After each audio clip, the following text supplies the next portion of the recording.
is Mindy from The Weekend Gardener, and today I'd like to introduce a new series that I'm going to be doing on landscape design.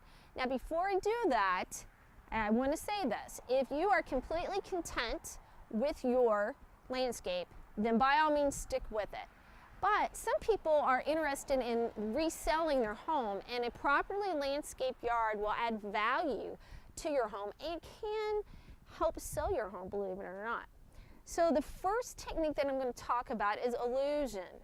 Now when we buy a home, we want to think we're getting the biggest bang for our buck, right?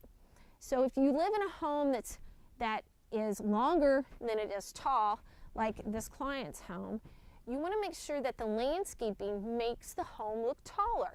Now if you live in a home that is multi-story and it's tall but it's not very wide, then the opposite is true. You want to make that home look wider. So, using this house as an example, one technique to make it look taller is to plant trees on the corners. And that gives the illusion and sort of takes away the length of the home.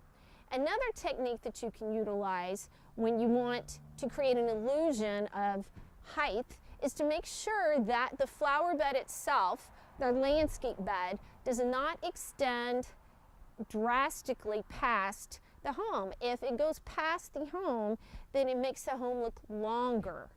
If it is closer to the home, then it makes the home look taller. Now the opposite is true, as if you live in a multi-story home, you want that elaborate loop on the corner of your home that you see many homes having, because that will give the illusion that the home is longer than it is tall.